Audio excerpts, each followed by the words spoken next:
Well, a very warm welcome to John Gilardi from Qiagen, Head of IR. Thank you very much for joining us on this interview. And let me start first of all by congratulating to the fantastic win overall in second place in your sector in the Europe Executive Team 2020 for the SMID Cap. Very well done. Share with us your views and what do those IR Research Awards mean to you?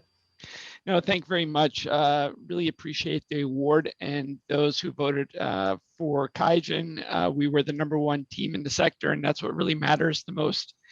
Is that the team did an outstanding job from the CEO and CFO down to the IR team and all of my corp comms team around the world.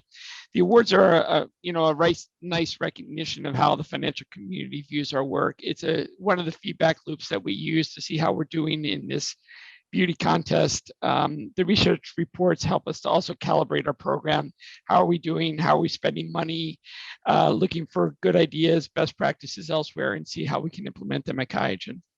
Yes, fantastic. We've obviously all gone through a very unprecedented, unusual year. Share with us the things that you have done. What are the practical measures you have taken to overcome those challenges, and how did you maintain continual engagement with investors? Well, I'd say the #1 thing was to rely on the team, and the team really came together during 2019 and 20. This was a period where we had a change in leadership of the company in October of 2019. Then we had a group of unsolicited offers that triggered a strategic review, and then an end to the strategic review, obviously on Christmas Eve, which will probably go down in history as one of the best times to issue a press release. And then in 2020, the start of discussions again, the announcement of a transaction in March. 2 weeks later, where we are right now, the start of the pandemic that really changed the industry, changed the dynamics for Qiagen as a global leader in providing molecular testing and really being called to the forefront to step up production to help the COVID response. And then in the end, in August, our shareholders not accepting that offer and seeing our future as a independent company as a brighter alternative than to become part of another company. But I would say, again, it was really relying on the team. We did have some consultants come in and help us, but they were more arms and legs to help us get things done. And I'm really proud of the team and how they came through during a real roller coaster of a period. And I think the key message there again is trust your people. Don't always bring in the consultants. Fantastic. Well, we've obviously all gone through a very quick adoption of technological platforms and other tools and means to engage with our stakeholders. Share with us a little bit in terms of IR digitization, which is obviously something that preceded the pandemic. What are the tools that you're using internally to make your work more efficient and effective?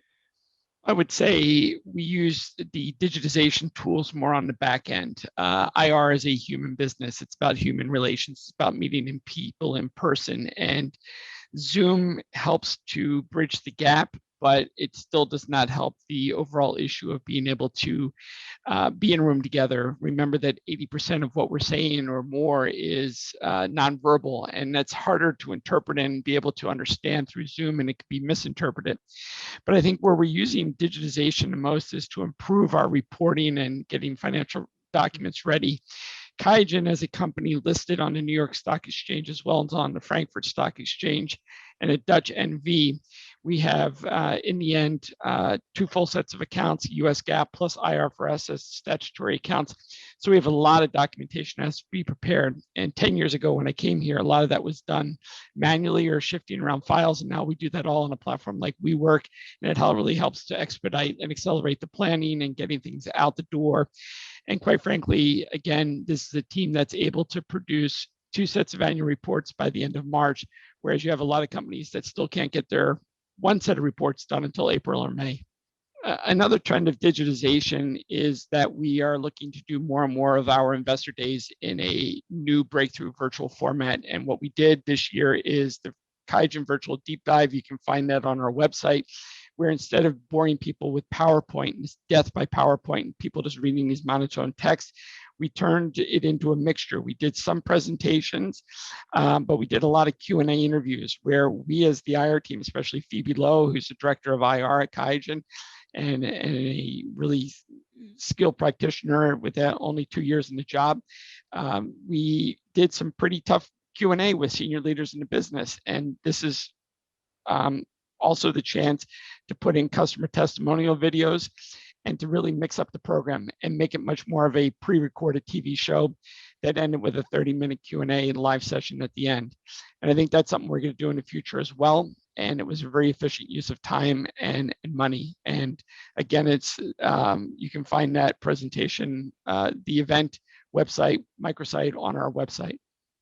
Mm-hmm. Yeah. We obviously can't discuss investor relations best practices without obviously talking about ESG. It's something that is here to stay, of course, and has been building up a momentum also during the pandemic. Share with us a little bit about the practices that you are doing. How do you engage with investors on ESG front in terms of reporting, but also alignment with investors? I've been doing investor relations since about 2001, 2002, back at Aventis, and working for Arvind Sood and Carl Mahler, who's now at Roche. And these were really my mentors and senseis in the industry. And one of the topics they gave me at the beginning to look into was ESG. And back then it was something mainly you had to do for the French pension funds because of the French regulatory requirements to look at ESG topics. But what you saw over time, though, is that ESG has been growing and growing in terms of importance. But where we are right now is a period where in the last 2 to 3 years, because of the European Union guidelines, also the actions by big funds like BlackRock, you're seeing this take off like the space shuttle. And it's really going to start to become more and more important to our daily work. I think one of the things we did at Qiagen was to step up our disclosure because we were doing a lot of great things in this area, especially in terms of reducing the environmental impact of products, increasing diversity and inclusion in our workforce, and applying best practices for governance. And that's why we're proud to have a prime rating from ISS in terms of where we are in sustainability. We're always looking to see what makes good business sense, not just good for IR reporting. Back in the 1990s, there was always a phrase you heard in Europe of do something good and tell people about it. And now it's really about sustainability and making sure that you maintain your license to operate. That's the theme we keep driving at our teams internally. This is how we continue to be able to drive our business and get acceptance from our stakeholders. Yes, very good. Investor relations is obviously subject to a lot of changes, whether they are regulatory or other changes. We've seen MiFID come in a couple of years ago. We've seen now obviously ESG impacting it, IR digitization, but also passive investors.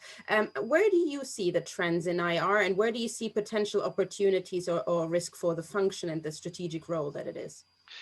I think what you're seeing right now, obviously, is the interest of active investors and passive investors are trying to figure out which way the market's going to go. And I think when we get into periods of more volatility, we're going to start to see what are the benefits of active versus passive investing styles.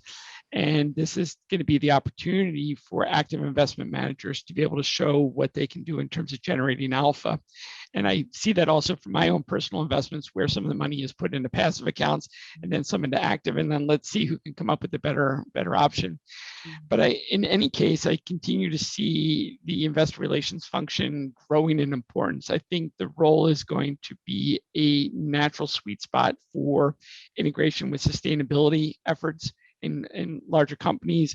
In our case at Qiagen, it's an opportunity to do holistic communications work across multiple stakeholders, whether it be from brand to investors, employees, regulators, and even customers, and bringing it all together. And I think there's an opportunity for investor relations teams to take on a even more holistic, higher level strategic role inside many companies, especially in the small to mid cap range. Yeah, absolutely agreed. You've just mentioned activism as well. We've recently conducted a poll with investors and corporates to see what the market sentiment is on that front.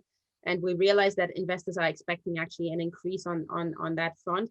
Corporates are not ready yet. I mean, more than the majority have actually not got a strategy in place. What do you do at Qiagen to actually mitigate that kind of risk?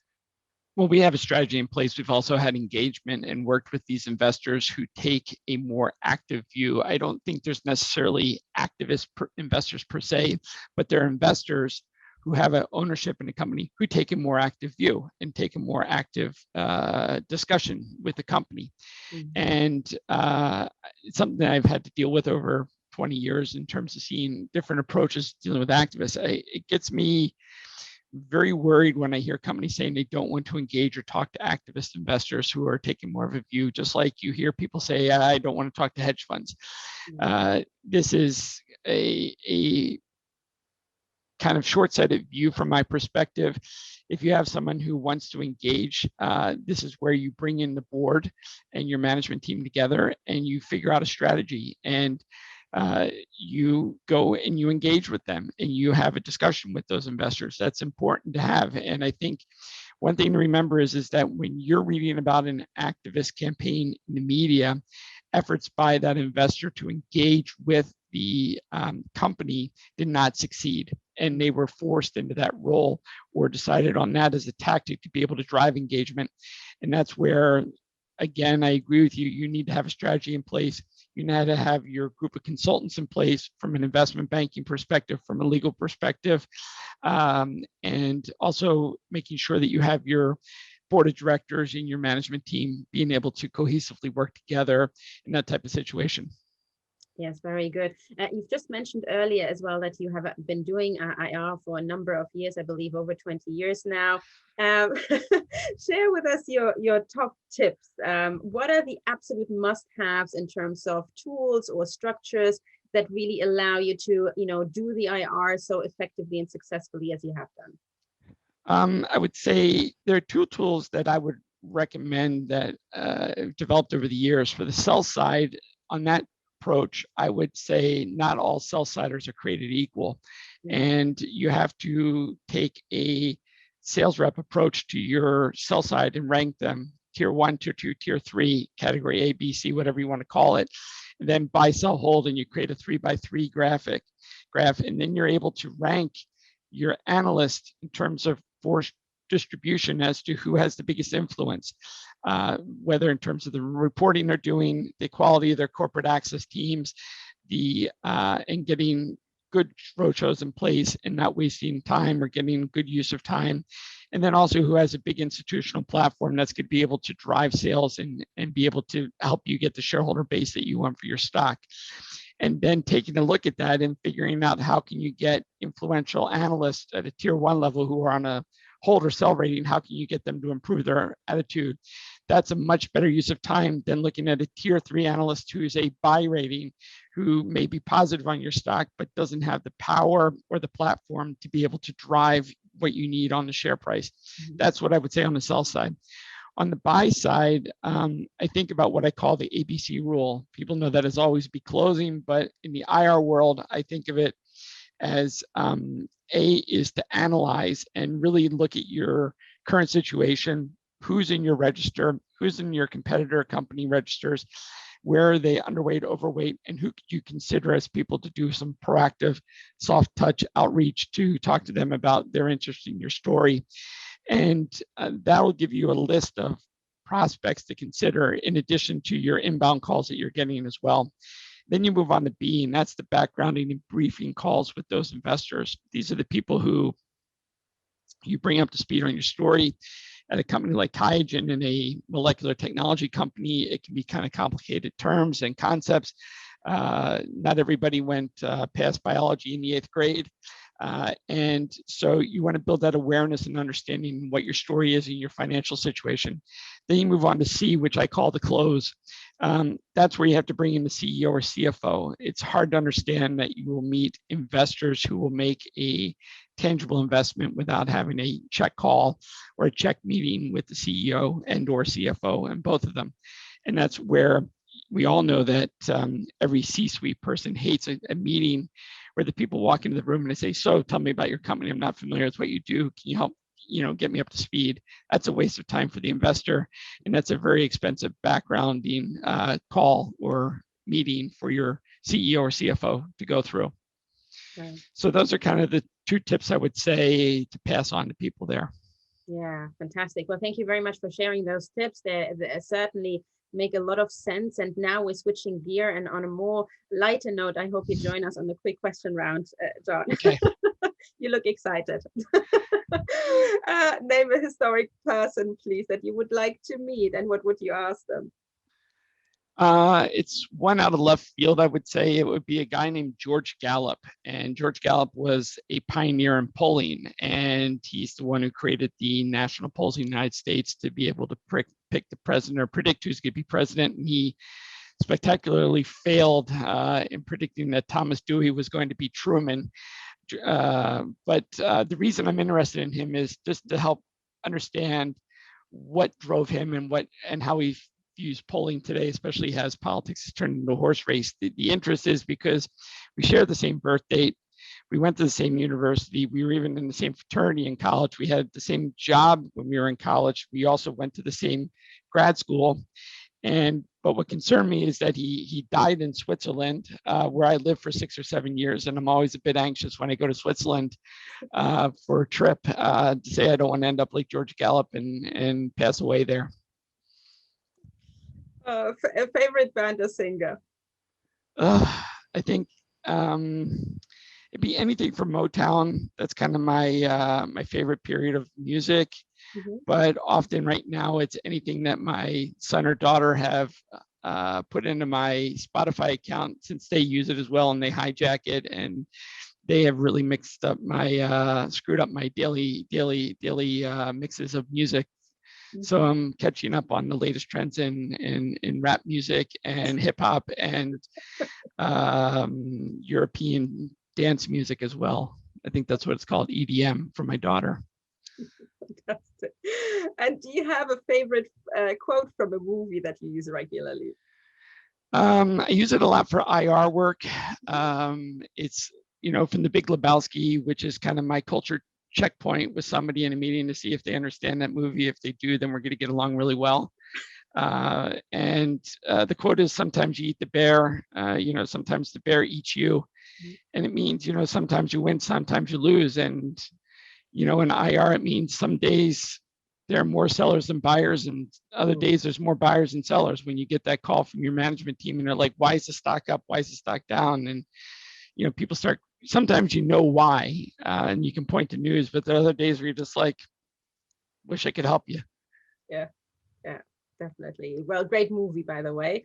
What do you do to relax, John?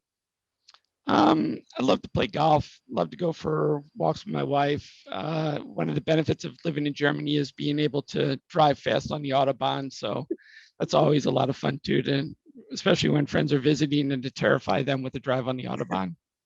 Yes. And a resolution or personal objective for 2021? That's easy. That's to keep off the weight, not traveling. I'm under control of my wife, under her thumb, and I've lost 15 kilos. Oh, wow. And become a fan of the Peloton bike. I wish we did analyst meetings on Pelotons. I think it would make them become much more efficient and faster if people had to talk and ride their bike at the same time. But there's been a benefit to not having to travel for the last year, and that's learning to eat more healthy and take care of myself. Definitely, I agree. Well, John Gilardi, thank you very much for your time today. Again, congratulations on the fantastic win in second place overall in the Europe Executive Team 2020 in your sector. I really appreciate your time and the great insights you shared with us here today. Thank you.